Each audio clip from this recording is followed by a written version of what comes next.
रब ईश्वर अल्लाह omnipotent almighty पालने वाला रब्बुल आलमीन और उसका सबसे प्यारा प्रॉफिट मोहम्मद सल्लल्लाहु अलैहि वसल्लम रहमतुल लिल आलमीन, वो सिर्फ मुसलमानों के लिए नहीं पूरे यूनिवर्स पूरे आलम के लिए रहमत बना के भेजे गए। अब उनके लिए स्पेशली नॉन मुस्लिम्स क्या सोचते हैं वो आज आपसे डिस्कस करूंगा।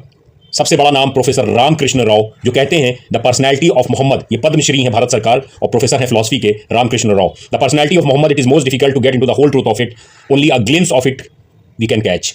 सिर्फ एक झलक आप समझ सकते हैं उनकी पर्सनैलिटी के बारे में, बहुत मुश्किल है उनकी पर्सनैलिटी को समझना। मोहम्मद क्या है? वो एक प्रॉफिट हैं, वो एक वॉरियर हैं, यानी कि वो एक युद्ध में लड़ने वाले सैनिक भी हैं, कमांडर भी हैं, वो बिजनेसमैन हैं, वो स्टेट्समैन यानी राजनीतिक भी हैं, वो एक ओरेटर हैं, अच्छे वक्ता हैं, वो समाज सुधारक यानी रिफॉर्मर हैं, वो रिफ्यूज करते हैं ऑर्फेंस को यानी यतीमों को के ऊपर पूरा हाथ रखते हैं, उनके लिए मोहब्बत रखते हैं, वो प्रोटेक्टर हैं स्लेव्स के, यानी कि वो गुलामों के स्लेव्स के को प्रोटेक्ट करते हैं, बचाते हैं, वो उद्धार करते हैं औरतों का, वो एक जज हैं, वो एक सेंट हैं, और भी क्या क्या हैं हम आप नहीं समझ सकते। इसी के साथ sir George Bernard Shaw, Leo Tolstoy और हमारे आपके पूज्य राष्ट्रपिता महात्मा गांधी ने भी उनके बारे में क्या क्या लिखा है ये आप देख सकते हैं। और इसके साथ ही माइकल हर्ट ने अपनी book the most influential people of the world में लिखा है कि दुनिया के सबसे 100 असरदार व्यक्तियों में सबसे पहला नाम जो आता है वो मोहम्मद सल्लल्लाहु अलैहि वसल्लम का आता है। उसके बाद उसने जीसस और भी दूसरे लोगों के नाम जो है वो दिए हैं। तो आप समझ सकते हैं क्या पर्सनैलिटी थी एक मोहम्मद सल्लल्लाहु अलैहि वसल्लम की।